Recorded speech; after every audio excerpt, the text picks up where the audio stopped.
How? To get away with...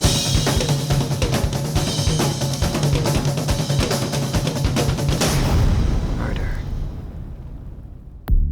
How to Get Away with Murder was created and written by Pete Nowak. Pete has been a writer on every show I've ever had. He wrote on Private Practice, he wrote on Grey's, he wrote on Scandal, and he came to us and said, I have this idea for a show. He talked to us about a bunch of different ideas, and one of the things he had this notion about was something about a group of students, or a group of lawyers, and one of them's committed a murder. He added to it this idea of a law professor who was morally questionable and charismatic and incredibly devoted to her work, but also amazingly damaged. And all of a sudden, this show started to emerge. As a defense attorney, I spend most of my time around professional liars. So you have to work really hard to fool me. The way the show started in my head was mostly with the students in the woods, in the murder. I knew I wanted to start the show with something kind of exciting and that would just grab people from the very first second. After that, it really came, the idea for the school and setting it in a law school and with a very powerful teacher came after I came up with the idea for like the murder in the woods and everything. And he really had a very fully formed, almost fully formed idea when he came to us, and it was genius. He's an amazing writer, and I think we were almost freakishly lucky that we know him and got him. Look around you. At the quiet girl you share notes with, the cute guy you have a crush on, the gunner who talks too much in class, and ask yourselves, do you know who anyone really is? Viola Davis, who plays Annalise Keating. Viola was a gift and a miracle that fell from the sky, because initially it was our understanding that she wasn't available and she wasn't actually going to be doing any television last season. And God bless Linda Lowy, our stalwart casting director. She went back to Viola's manager and said, what if I had a really, really special script for you? Do you think there's any possibility she would read it? And Viola, in fact, read it and really took to it. And that was one of the best moments of all of our lives. My manager presented the idea to me and said, I have a role for you that's the role that you say is not available for actresses who look like you, your age, your race. And this has everything in it that you've ever wanted. And it was this. So it was a no-brainer. I would never have been presumptuous enough to think that Viola Davis would play the lead in my first pilot that was being produced. I just would never have dreamt that big. In retrospect, I now know I should have. You throw so much information at the jury that they walk into the deliberation room with one overwhelming feeling, doubt. That's how you get away with murder. It is a joy to play someone so different because I get to transform, I get to show my art. Because the thing about acting is, even though it's not rocket science, we know that, but it is an art form. So sometimes I like to show what I can do. When Nate and I arrived at the house, Sam was in the driveway getting into his car about to leave town. Sam was drunk, yelling at me. Nate got out of his car to try to calm him down. So Nate had to hold him back until I got inside. What is wonderful about the cast, the cast of players surrounding Viola, is not only is Viola amazing, but every last one of those young actors with her, they're all amazing. You sort of get a little gift with every last one of them. Pete is, so fortunate in that he can write anything for any one of them, and every last one of them can pull it off. The good thing about the way Pete's worked with us is that he's been responsive. He's not just been didactic. So he very much feeds on what he sees and how it comes out. And I think that's important, and that's part of what's exciting about it. For me, that's just a very creative process to be able to talk to the actors and hear what they think. They are living and breathing this character every day that they go to work. So they have insight that I could never have myself. Oh, yeah, they call me Mr. Sex because I like to do it. No woman wants to be on the receiving end of that. I was like, it has to be a hit. It has to be a hit. And with Viola attached, you know, all the indicators were sort of positive that it would do well. When I heard about this show, I knew that Pete Nowak had created it, who Shonda, I think, had been a mentor to him for a long time, and he had written on other Shonda shows. And I was very excited to even be considered. We thought we can get the surveillance tape from the store where Nate first approached Rebecca. That way we can establish that she came to the house with the thumb drive. Stop.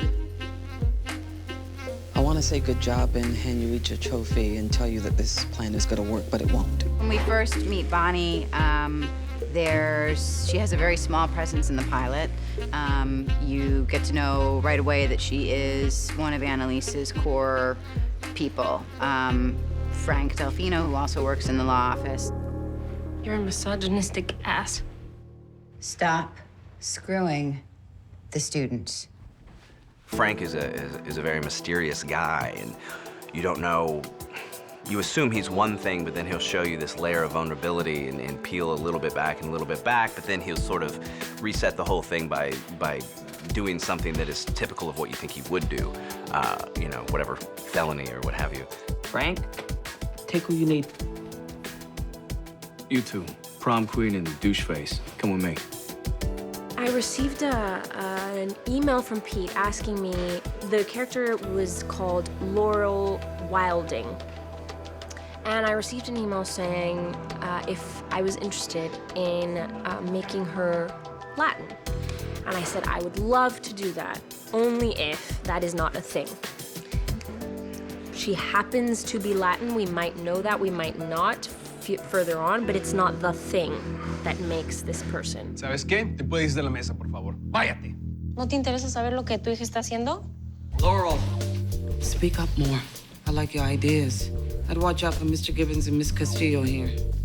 Quiet ones are usually the most dangerous. What the hell just happened? I was working on a different ABC show called Black Box, and I feel like because of that show, people at ABC finally knew I existed. I was like, thank you. Don't do this. I love you. I want to marry you. And you want to marry me. No. To be here for me on a Shonda Rhimes produced show with like Pete Nowak, the creator, who is just the sweetest, the most wonderful man. I could have never even dreamed of something this great. Maker's Manhattan. 2 cherries.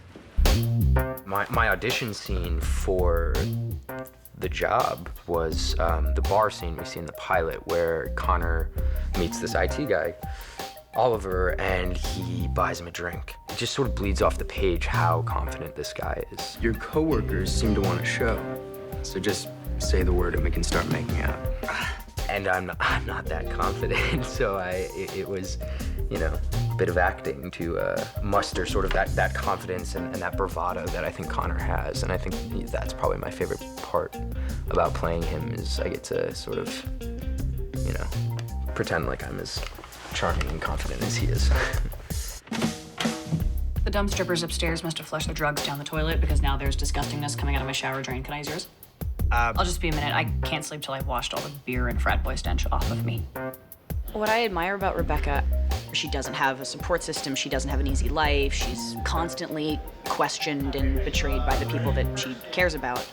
I think it would be really difficult for somebody that is emotionally vulnerable naturally to move through a world that doesn't really seem like it wants her there. I didn't kill her. You confessed that you did. They made me say those things. I just wanted them to stop. I wanted to go home. And I know I wouldn't be great at it, so I kind of admire that she always gets back up and is kind of a survivor in a sense.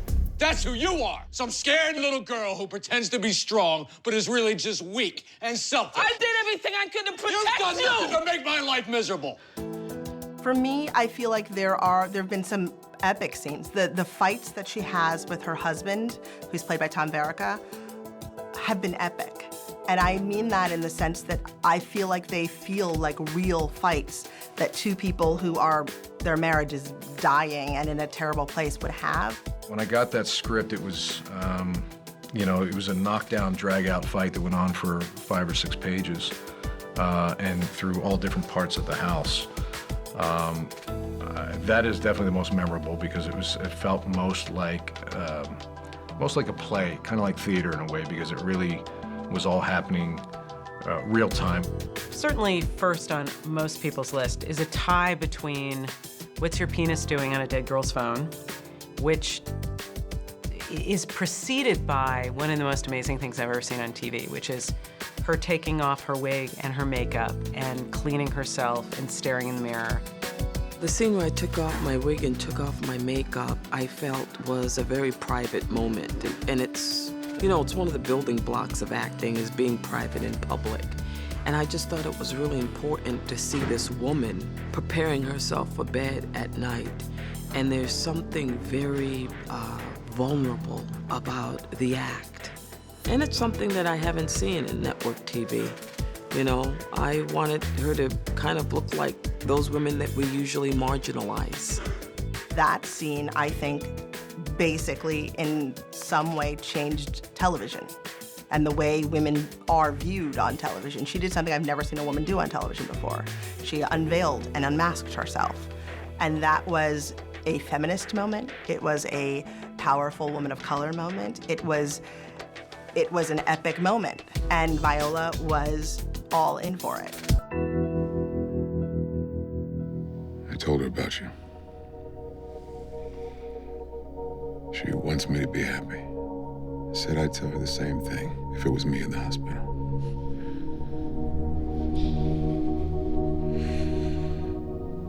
You're very lucky you found her.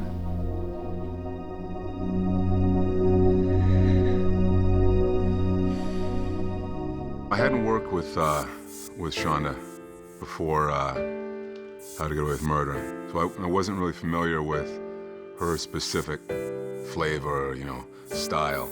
But with our show, ABC and Paul Lee and his network have been so great to allow Pete to push boundaries. I mean, I hadn't seen this kind of stuff on a network channel. I think the taboo thing is probably a subject that I know Shonda is tired of talking about, and I think it's one that she's faced with a lot.